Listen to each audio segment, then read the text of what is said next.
Look at this huge water leak. Look at this. Garbage. Look at these. These are the brand new C43s. You guys know I picked up the Shelby Raptor 2 weeks ago, and this thing has been a piece of garbage.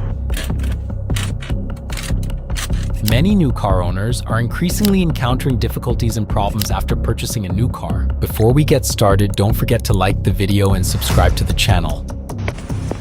So it's raining here in South Carolina, and this is the new Wagoneer that we have. Now this is why you never buy a Wagoneer right here. Look at this huge water leak. Look at this. And we have a leak coming from the back too, you can't see here. This car is horribly made. I'm literally just driving down the highway and I started hearing something on my car. The fucking thing that came off.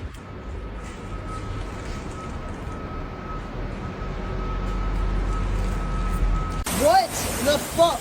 My entire bumper just came off my fucking car. It's raining and I went through a puddle and I heard, and the bumper just, you fucking asshole! One rain puddle rips the entire bumper off a brand new Tesla. Apparently the glue was doing the structural work. Complete garbage. Garbage. Look at these. These are the brand new C43s. Hot trash. Look at this. Been sitting here forever. Filthy. Why? Because no one wants it. Look at these trash ass wheels, bro. What the hell is this? Garbage. 2-liter inline 4 turbo engine with a hybrid assist. Trash. Like, it had a grand total of 402 horsepower, and somehow now it makes less torque than the previous gen. Interior, nah. You can debate that it's nice looking, but I don't know. I don't like that screen. No buttons at all. Doesn't deserve to be in a C-Class at all. Just look how gay this looks, bro. Turbo electrified. What the bro, what? And then they have the audacity to put this badge on the front of the car. That is just crazy. Then we have the same thing here, except I guess this is like a gloss black look. Again, same thing. Bro, they want almost 70 bands for this. 70 bands for this one. And then this one's 72. So both of these, after taxes and everything, are gonna be close to 80,000. At the end of the day, complete trash. Let these things keep sitting, don't buy them. They're just horrible cars. Buy the previous gen with the 6 cylinders. Guys, if I could de-influence you on anything, do not buy an MG. Like, honestly, do not. One, my transmission failed, so that cost me $9,000 because my warranty wasn't covered because on one of my services, they didn't write a certain thing on there that was supposed to be done, even though it was done. It was just like, in the description, it wasn't fine printed what it was done. And then, what else happened? Oh, and now today, my car keeps making this rattling sound, and my driving shaft or something is my bushes is broken, but I need to replace the whole thing, and that's not going to be covered under warranty now because I did my transmission not through MG, even though I had no car for 3 months and everything because they wouldn't cover it. So that's going to cost me another $2,700. So I've spent $40,000 on this car, another $9,000 for my transmission, and now I will have to spend another $2,700 for that. And also my car was leaking, like it was like this much underwater the other day, and then the mechanic just fixed that because in my sunroof is leaking. So yeah, like they're beautiful. The car is lovely, like quite a nice car, whatever. But yeah, don't buy one. It will, what's that, like $50,000 on a car that is a piece of shit and it's not even 5 years old. So you guys know I picked up the Shelby Raptor 2 weeks ago, and this thing has been a piece of garbage. Now here's the rundown. The engine's giving me misfires, the transmission is not shifting smooth, issue with the rear diff, issue with the 4-wheel drive system, my light bar doesn't even work anymore, and the variable valve timing system is shot. I have an oil pan leak, I also have a coolant leak, and I also have wet passenger floors. I'm trying to figure that out. So the engine doesn't want to accelerate anymore, so we're trying to figure that out, but there'll be a full diagnostic on Monday. Now I was pretty pissed about finding all this out, so I actually went out and bought this Ram TRX. I don't know. A 2-week-old Shelby Raptor with a misfire, dead diff and wet floors. So he just went and bought a TRX instead. Okay, so we got this brand new X3 as a rental for 3 days. And let me just show you all the fall off. First off, look at this thing. What do they do? Why? Why does it look like this? I know it's a base model, but in general, why does it look like this? There's no reason for it to look like this. It looks stupid. Let me show you the interior.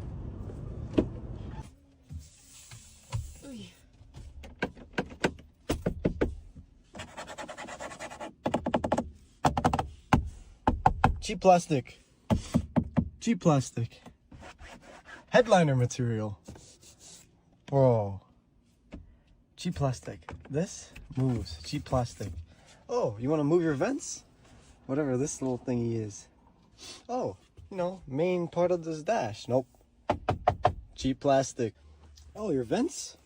Oh my god, absolute cheap plastic. What is that? It looks like a toaster. Speakers? Non-existent. Plastic, plastic, plastic, plastic, plastic, plastic, plastic, plastic, plastic. Oh, your lights? Cheap plastic. Scratchy plastic on the seat backs. Scratchy plastic on the headrest. On the back of the headrest. It used to be leather all around. This does not light up like the front.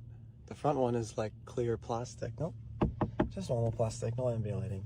Old X3, ambient lighting here, here. A couple others light up. The thing lights up right here. Lights from the ceiling. This one, you get one light right in there. That's it. Oh, and the sunroof doesn't open. Why? Okay, 2025 Jeep Wagoneer. We're currently in drive, coming to a stop sign. We're gonna come to a complete stop. And then, yep, there it went. Completely shuts off. I was in drive, didn't even put the car in park, completely shuts off, and I have to redo it. And then it throws, usually it'll say like power steering. Yep, there it is, right there. If anybody knows what this is, let me know. A brand new 2025 Wagoneer shuts off at a stop sign, and even its owner has no clue why. Brand new Range Rover just got already broken, and it's already not starting. It's brand new. Oh, it does work. The on button does work. Well, it doesn't start the engine. Many new cars have this feature that I'm going to call the Eye of Sauron. This is a driver monitor system that watches your eyes to see what you're looking at if you're paying attention and all of that. To make things even worse, you can't truly fully disable this. You can disable some of the warnings, but it'll always be watching you. You pair that with the fact that the automakers also have your GPS coordinates at all times. And now you can see why I call this the Eye of Sauron. They're always watching. And finally, this version's very easy to see, but automakers are looking to maybe put some driver monitors up in this area, hide it in the dash, maybe somewhere in the steering wheel. In the future, you won't be able to tell that your car has it, so maybe it's time to buy an old car.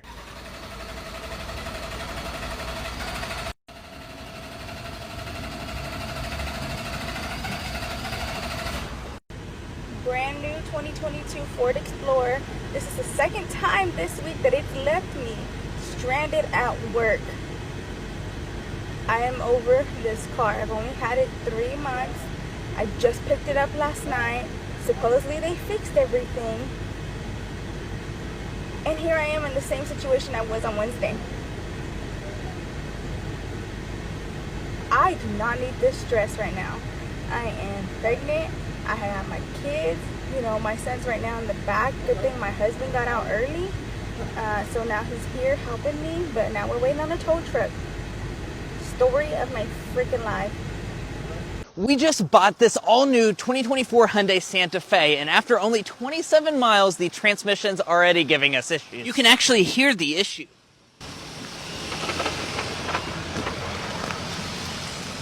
As you could probably hear, when you take off from a stop, it feels like the transmission isn't engaging properly and is slipping. So we're off to the dealership to see what's up. Well, guys, it's been about a week later, and Hyundai did get back to us, and they said that it needs a full transmission replacement to fix whatever the issue is. Now, they've had a ton of vehicle technicians in and out of the vehicle from Hyundai corporate to try and figure out what may be wrong with this, because obviously this is one of the first new Santa Fe's out there, and they don't want this issue repeated on other units. Right, and you know, hopefully this is a one-off issue, so we do want to emphasize this is probably not everybody's experience, and so far Hyundai and our dealership, Don Franklin Hyundai, have been excellent. Now, of course, we have more to say about this, so go to our full-length YouTube video to learn all about this issue, and also subscribe or follow. That way you can get updated as changes occur. This brand new Cybertruck behind me broke down after only 35 miles after delivery. And when the owner reached out to Tesla, they told him to essentially kick rocks. So this guy, Cybeast, out of Florida, took delivery of this brand new Cybertruck Foundation Series this week. And from the moment he took delivery, it was pretty much a nightmare. He detailed his experience in this post on the Cybertruck Owners Forum titled 35 Miles Until Cyber Crap. The delivery experience was terrible. Once he got to the dealership in Pensacola, Florida, they basically shook his hand, said, "Hey, your truck's right over there. Let me know if you have any questions." And that was it. He was all on his own. He said when he got it, the outside of the truck was filthy. And the truck was only at 47% when he got it, so his first stop was a supercharger. But that's far from the worst of it. When he got to that supercharger, he noticed something a little fishy. Take a look right there. This is all coolant pouring out of the rear of the truck. Not normal. When he called Tesla up and told them about it, they told him they don't cover coolant leaks. Brand new truck, unmodified. They won't cover a coolant leak? Long story short, that didn't fly. And according to him, after a few choice words, they eventually agreed to send a tow truck. Overall, this is definitely the worst Cybertruck story. 35 miles off the lot, the Cybertruck's dumping coolant, and Tesla says a leak on a brand new truck isn't their problem. Well, my RS6 just broke down. Like, this entire fucking thing is broken. I'm going down the hill, and I see it go into neutral. I didn't touch this at all. And now it is completely broken. Watch, if I start up something, I'm on a hill, by the way, so I tried to put the emergency brake on. Look at this. Everything is broken. Look at how many error lights there are. Look at this. Parking brake malfunction. I can't put it into park. Can't start the car. It just goes from the electrical on and off. Because it can't go into park, because this is either broken. Keep in mind, this car is under warranty. I just picked it up, and it literally broke in the middle of me driving and just shut down. Gas stopped working. Everything stopped working.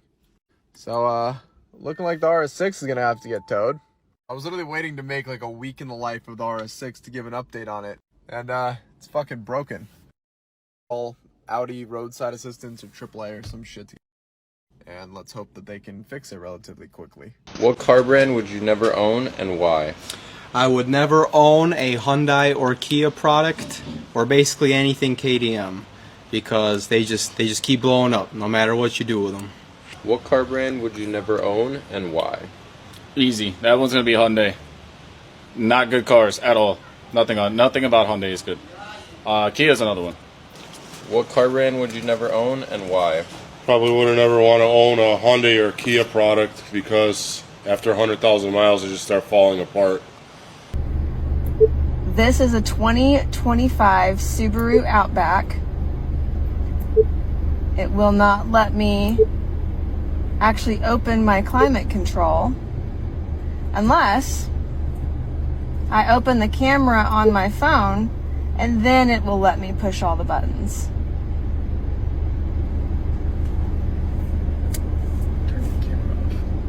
And then I turn the camera off and it closes it back.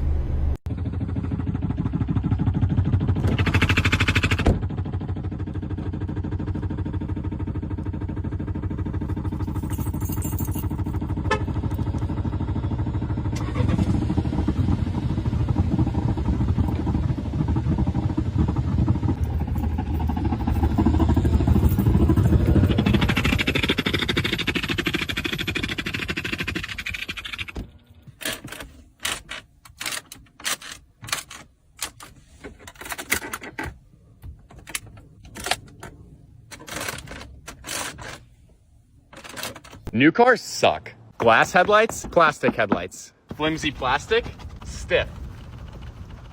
Fake vent number 1, 2, 3, 4. Not a single fake vent on the Celica. What even is this button? I can't believe this is actually your parking brake. And this is what you use to shift the car? Real e-brake and a manual transmission.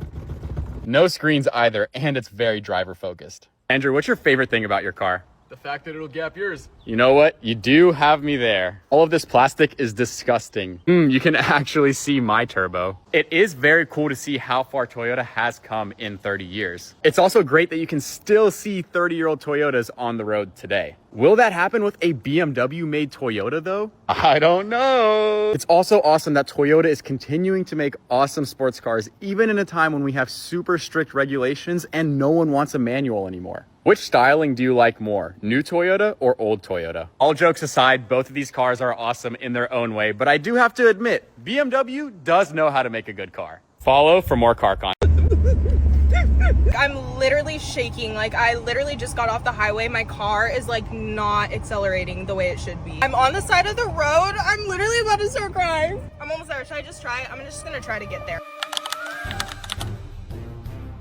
I'm gonna try to get there, whatever. So I ended up at the wrong dealership, but we're just gonna check it out anyway to see what's going on. I'm looking at the Ford Broncos. This car is amazing, yeah. They didn't have the car that I was looking for, so we're just gonna continue our journey to get to the other place. So let's go. Please, I'm so scared.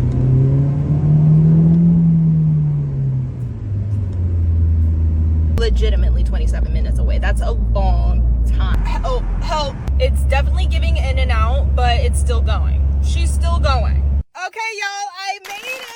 Woo! I literally just got to the Ford dealership. I'm so freaking excited. I feel like I have a great excuse to buy a car now because, like, how am I even gonna get home? Truly. So anyway, the guy's coming out to help me, so let's go look at cars. She's shaking on the highway shoulder. Her car suddenly won't accelerate, nearly in tears.